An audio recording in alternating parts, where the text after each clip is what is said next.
میں گرفتار کیا گیا، اور جب ان کو گرفتار کیا گیا تو ان کے فون کو ان سے چھین لیا گیا. لیکن حیران کن طور پر فون 4:07 تک فون استعمال ہوتا رہا، واٹس ایپ استعمال ہوتا رہا. اور ناظرین، یہ کوئی ایسی اچنبے کی بات نہیں ہے. جس طرح کے یہ اسمارٹ لوگ ہیں یہ بالکل پتہ لگا سکتے ہیں کہ فون کب کس ٹائم تک استعمال ہوتا رہا ہے اور کون کون سی ایپلیکیشن کس ٹائم تک استعمال ہوتی رہی ہیں. اسی پر ڈاکٹر شیریں مزاری نے ایک اسکرین شاٹ بھی شیئر کیا ہے جس میں انہوں نے دکھایا ہے کہ ان کا فون 4:07 تک استعمال ہوتا رہا ہے.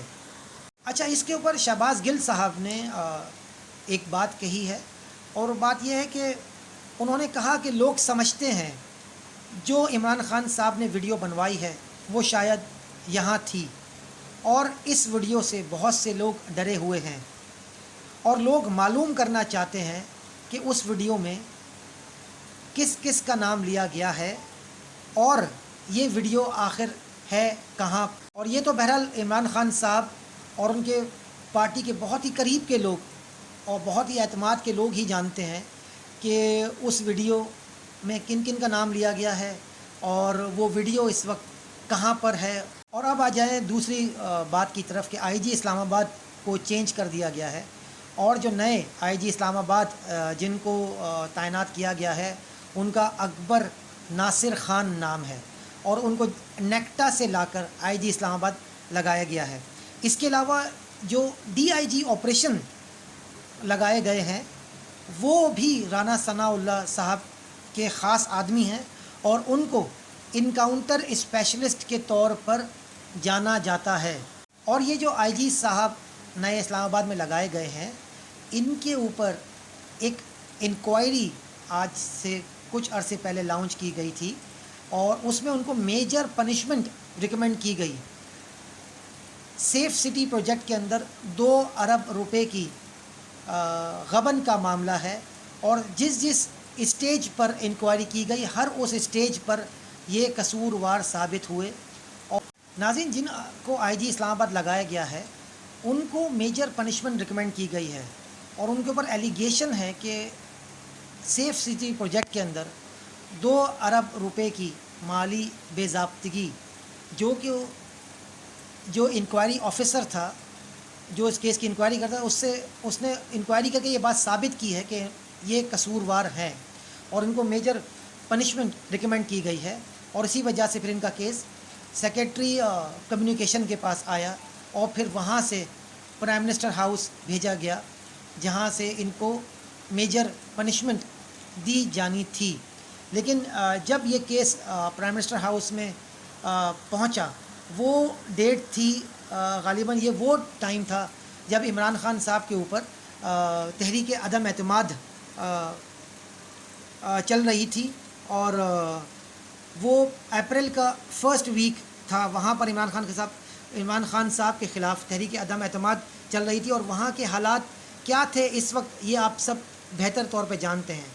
3 اپریل کو عدم اعتماد آئی، اور پھر عدالتی معاملات ہوئے، اور پھر خان صاحب اس عدالتی معاملات کے نتیجے میں اپنے گھر چلے گئے. اور اسی وجہ سے خان صاحب اس ایشو پر جو کہ یہ میجر پنشمنٹ یہ جو آئی جی اسلام آباد لگے ان کی میجر پنشمنٹ کا جو معاملہ تھا اس پر کوئی آرڈر جاری نہ کر سکے. اور صرف ہونا یہ تھا کہ میجر پنشمنٹ عمران خان صاحب کو ریکمینڈ کی گئی تھی، انہوں نے صرف سائن کرنا تھا، اور اس سائن کے نتیجے میں یہ آدمی ناصر اکبر خان اپنے عہدے سے فارغ ہو جانا تھا. یہ جو آدمی اکبر ناصر خان، بہرحال اب مسئلہ یہ ہے کہ عمران خان صاحب کی گورنمنٹ چلی گئی اور پھر امپورٹڈ گورنمنٹ آ گئی، اور وہ سمری پھر ان کے سامنے پہنچی شہباز شریف اور رانا ثنا کے سامنے. اب ان کو نظر آ گیا کہ ایک آدمی جو اتنا کمزور اور اتنا ویک ہے تو اس سے کیوں نہ کام لیا جائے، کیونکہ اب کمزوری ان کے ہاتھ میں آ گئی.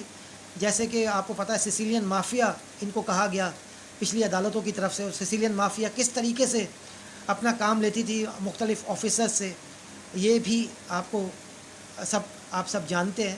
تو اب ایک ویک آدمی ان کے سامنے آ گیا، انہوں نے اس کو اٹھا کے آئی جی اسلام آباد لگا دیا، اور اس کو ایک ٹاسک دیا گیا کہ عمران خان صاحب کے آزادی مارچ کو بائی ہک اور بائی کروک کسی بھی طریقے سے اسلام آباد میں داخل نہیں ہونے دینا، کسی بھی طریقے سے ان کو روکو، کچھ بھی کرنا پڑے وہ روکو۔ اب یہ آدمی ان کی بات ماننے پہ مجبور ہوگا، کیونکہ اس کو پتہ ہے کہ صرف ایک سائن کی وجہ سے اس کی نوکری جا سکتی ہے۔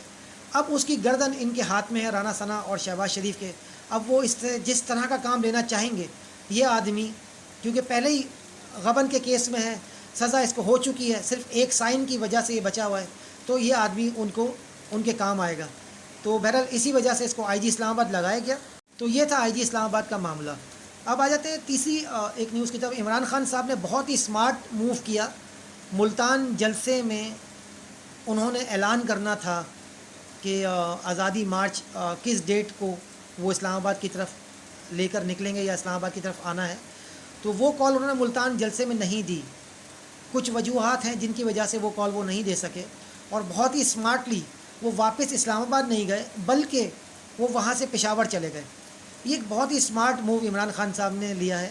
پشاور میں کیونکہ ان کی گورنمنٹ موجود ہے، اور پشاور سے ہی ان کو امید ہے کہ وہ ایک بہت بڑا عوام کا اجتماع لے کر اسلام آباد کی طرف آئیں گے۔ اور اب کی دفعہ جب اسلام آباد عمران خان آئیں گے تو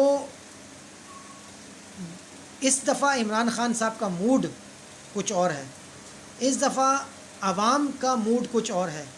تو میری تمام مقتدر حلقوں سے جو بھی اس ملک کے معاملات کو چلا رہے ہیں ان سے ریکویسٹ ہے کہ معاملات کو اس لیول تک نہیں جانے دیں، کیونکہ اگر معاملات اس لیول تک چلے جاتے ہیں، عوام جب معاملے کو اپنے ہاتھ میں لے لے گی تو پھر بہت مشکل ہوگا آپ کو ان تمام معاملات کو سنبھالنا۔ پھر اگر اس عوامی مارچ سے پہلے ہی بات کر لی جائے، عمران خان صاحب پشاور چلے گئے ہیں، انہوں نے اپنا فون بند کر دیا ہے، وہ کسی کی بھی بات سننے کو تیار نہیں ہیں۔ وہ صرف ایک بات سننا چاہتے ہیں، اور وہ یہ ہے کہ اسمبلی تحلیل کی جائے اور الیکشن کی ڈیٹ دی جائے۔ اسی صورت میں وہ کہیں بھی ٹیبل ٹاک کرنے کو تیار ہوں گے، لیکن اس سے پہلے اسمبلی تحلیل کیے بغیر وہ کسی سے کوئی بات کرنے کو تیار نہیں۔ یہ ایک جملہ جو صدیوں یاد رکھا جائے گا، جو عمران خان صاحب نے کہا کہ کوئی رہ تو نہیں گیا، بس وہی ایک جملہ تھا جس نے پاکستان کی تمام عوام کو عمران خان صاحب کے ساتھ لا کے کھڑا کر دیا۔ اس ایک جملے کی وجہ سے آج پاکستان کی تمام عوام اور جتنے پاکستانی اس پوری دنیا میں رہتے ہیں وہ سب عمران خان صاحب کے ساتھ آ کر کھڑے ہو گئے۔ تو میری اپیل ہے تمام لوگوں سے کہ پلیز اس معاملے کو پہلے حل کر لیا جائے، اسلام آباد آنے سے پہلے حل کر لیا جائے۔ اور مجھے ایسا لگتا ہے کہ اگلے 2-3 دنوں میں یہ معاملہ حل ہو جائے گا، اور کچھ لوگ یہ کہہ رہے ہیں کہ شاید 1-1.5 ہفتہ اور یہ معاملہ چلے، اس کے بعد اسمبلیاں ڈیزالو ہوں۔ مجھے ایسا لگتا ہے کہ شاید 2-3 دن کے اندر شہباز شریف صاحب ٹی وی پہ آ کر اسپیچ کریں گے اور اسی میں اسمبلی توڑنے کی بات کریں گے، اگر وہ کوئی امپورٹنٹ ڈیسیجن نہیں لیتے ہیں، جو ایسے ڈیسیجن جو عوام کے لیے بہت بھاری ہیں، اس طرح کے اہم فیصلے نہیں لیتے ہیں۔ تو اب ان اہم فیصلوں میں اسٹیبلشمنٹ کو شامل کرنے کی بات کر رہے ہیں، لیکن اسٹیبلشمنٹ کی طرف سے بالکل انکار آ چکا ہے کہ وہ ایسے کسی فیصلے میں بھی ان کا ساتھ نہیں دیں گے۔ وہ کہتے ہیں یہ آپ کا معاملہ ہے، اس کو آپ ہی سولو کریں۔ تو مجھے ایسا لگتا ہے کہ وہ اس طرح کے فیصلے نہیں کریں گے شہباز شریف صاحب، اور مجھے ایسا لگتا ہے کہ شاید وہ 2-3 دن یا شاید زیادہ سے زیادہ 1 سے 1.5 ہفتے کے اندر اسمبلیوں کو تحلیل کر دیں، اور تحلیل کر دینے میں ہی فائدہ ہے۔ ایک دفعہ پھر میں کہوں گا کہ تمام معاملات کو اسلام آباد مارچ سے پہلے، آزادی مارچ سے پہلے حل کر لیا جائے تو بہت بہتر ہے۔ اور اپنا بہت خیال رکھیے گا، اپنے اس چینل کا بھی خیال رکھیے گا۔ اگر آپ کو یہ میرا باتیں پسند آئی ہیں تو اس کو لائک کیجئے، سبسکرائب کا بٹن دبائیے، بیل آئیکن کو دبائیے، اور اس کو شیئر کیجئے۔